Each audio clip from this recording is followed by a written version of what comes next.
Welcome back, everybody, to another episode of Final Fantasy VII. We had just left off at the recreation floor, which we can actually find a couple items. Not in the bathroom, but here in the shower stalls. I think you can only find like 2 items in here, but there's a third item. It's a special one. A megaphone. No idea what it does right now, but if you come back later, towards the end of the game, you'll find more use for it.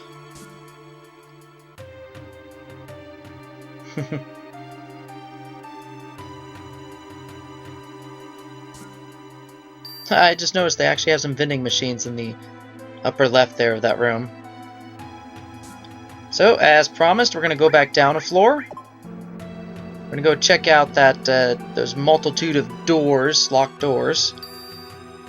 There's just so many interesting things to do from each floor of the Shinra. I think they almost kind of ran out of ideas in a way, so they made some floors very eccentric, something that just wouldn't make sense in an office building. Like this entire floor here just does not make sense to be in an office building.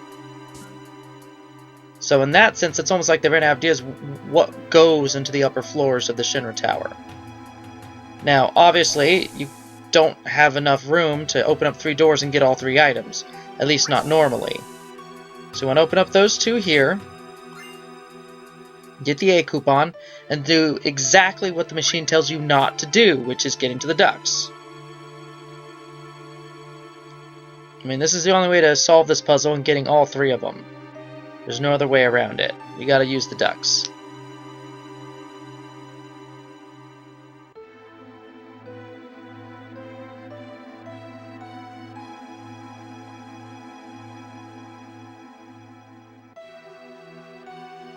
Huh, they probably got the speed of the crawling right in the ducts.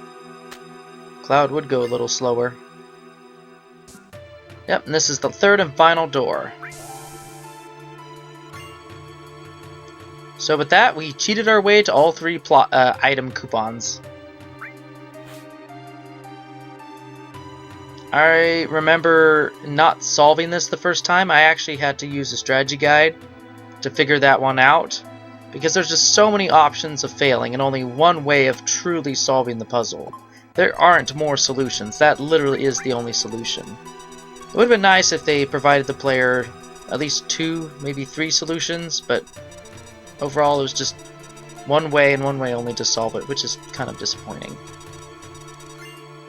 Star pendant? Nice. So we'll check those out in just a second. Let's get off this floor. And continue on up. So the 4 slots, basically that just gives you the option of putting 4 materia there. It's kind of bad defense, but it gives you more materia to work with. The star pendant is nice. I'm going to put it on the red mage because I don't want her poisoned. She'll be the major damage dealer. Consistent. I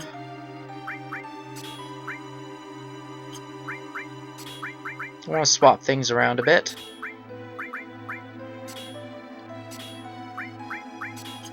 Okay, that looks good.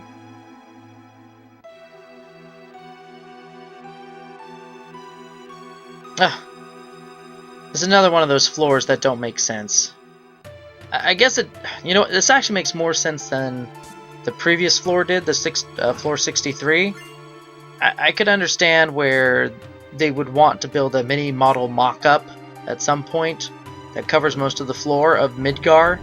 It's kind of a way to build the actual sections of the city before, to kind of give an idea of the planning of it before you actually build the actual city itself. So in that instance, I can kind of see the worth of having a model of this of Midgar in one of the floors.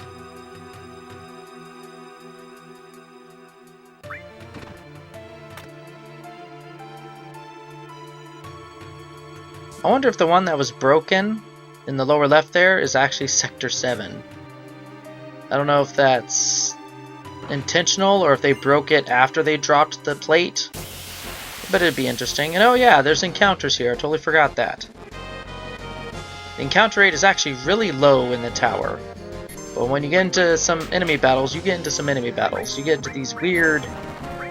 I don't even know what you'd call these things. Little drill serpents?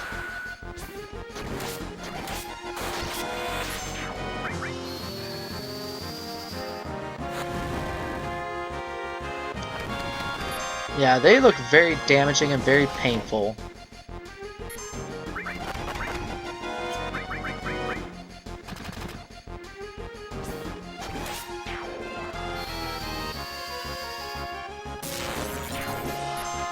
But they're really overall not that hard. They're fairly simple.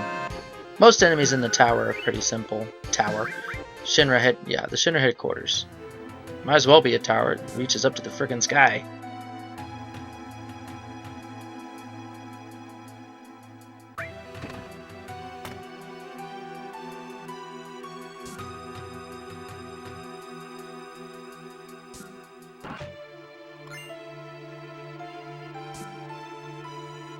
So, this is kind of tedious, ain't it? In terms of a puzzle, this is not. This is more just figure out which chest opened up next. That's pretty much what the whole deal here is. Thankfully, the first 4 chests are not too hard to figure out. It's just, you know, the top room, bottom room, top room, bottom room. It's the other 2 chests where you might have to explore a little bit more to figure out where they are. Oh, come on, get in there. And there's really no order you need to put these panels in, obviously, because I've been kind of skipping around this whole model here. You just need to put all the broken pieces into the slots there. And the puzzle will solve itself out, regardless of the order you do it in.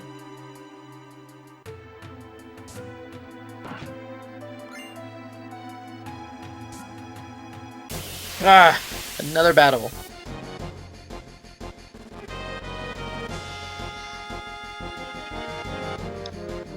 Now, I do remember there being another enemy where you actually fight soldiers, like other people supposedly like Cloud.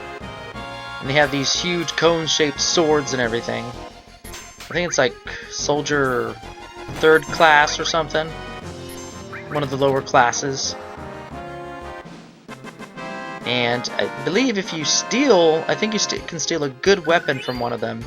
I almost want to say it's the Hard Edge for Cloud, which is one of the best weapons this early in the game.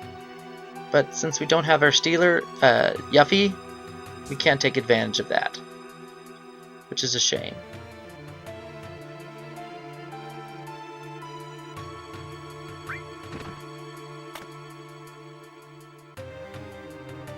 So after all that work, is it even worth it?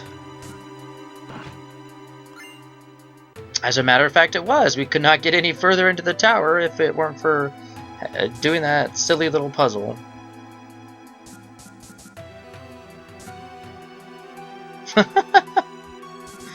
Conference move always smells. Dude. Whoa. Okay. What was the point of that? Nope, obviously can't get in there. Whispers. All these hints and clues all point to the conference room and the bathroom. Why is that?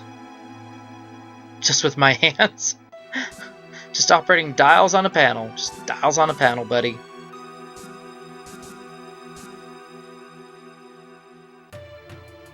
So, yeah.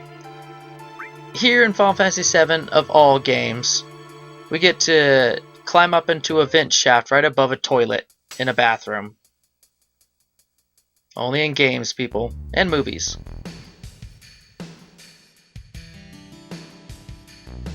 You'd think they would hear us clambering around, especially Barney there, through the vent ducts right above the conference room, but nope, they don't hear a darn thing. That's a lot of gil. I think that's more gil than you could possibly obtain in this game.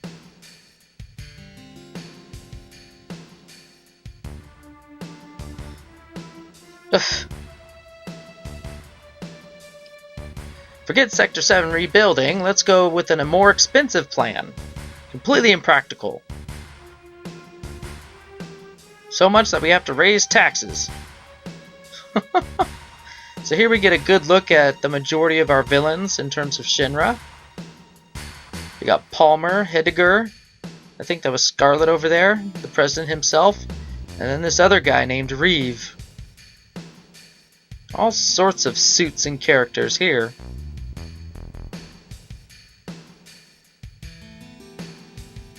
Ooh. I knew that'd piss Barney off. Oh, and we get to meet another villain. Hoja. You remember this name. He's going to become a very important villain throughout the game.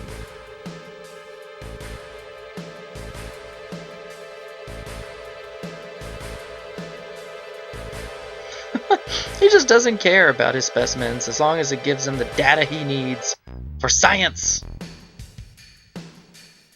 Uh-oh.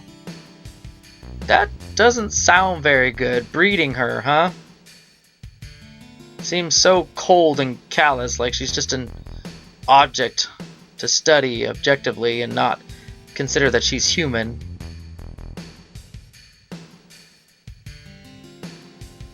That was an awkward way to conclude it. There's really no closure to any of the topics that were being discussed.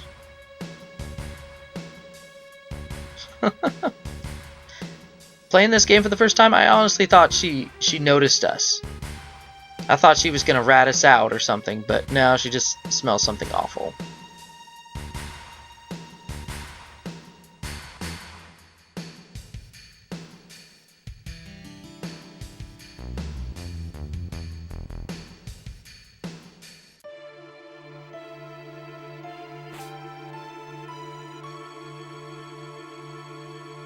I'm pretty sure Cloud's foot accidentally probably stepped into the toilet. Gosh darn it!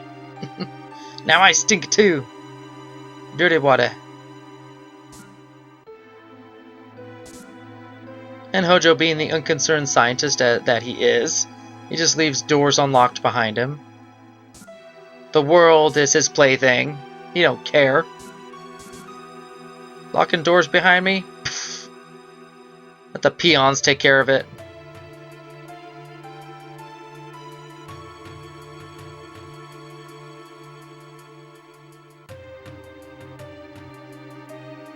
Oh yeah, there's some jail cells up there. Little security rooms. I almost want to say those are, it's almost like specimen containment. But they kind of keep them in tubes, so I don't know why there's like a little mini prison up here, way up on floor 67 of Shinra headquarters. Seems kind of weird. Just a little bit. Okay. What about you guys? Nothing. No dialogue whatsoever. Wow, it seems like floor 67 and 68 are all about the research here.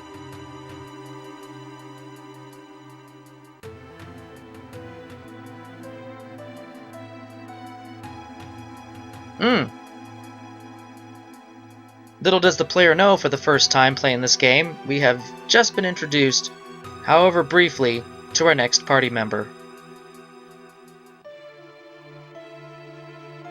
It's an odd way of introducing him, but fits the story. And Hojo must be blind. That's probably why he has the glasses. He should have totally seen Cloud and them just hiding out right there. They weren't even trying.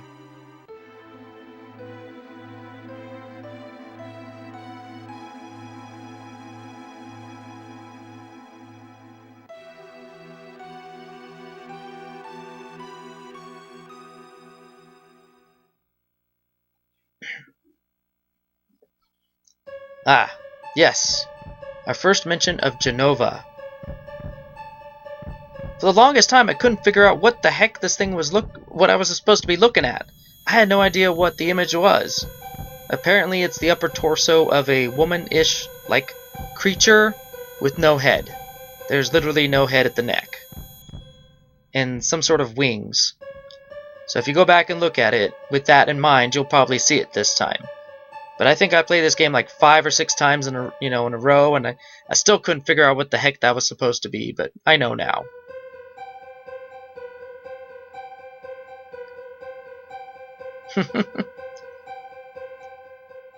Barney's like, I don't even get any of this. Screw this. I'm gonna shoot people. Shoot stuff up. It's all about the violence with Barney.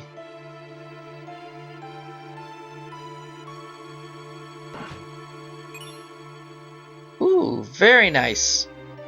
I gotta look at my charts here and see which one poison goes for. I'm not sure if anybody actually uses poison per my challenge, but I'll take a look at the notes. I'll let you know in the next video. In which case, I'm going to be wrapping this one up.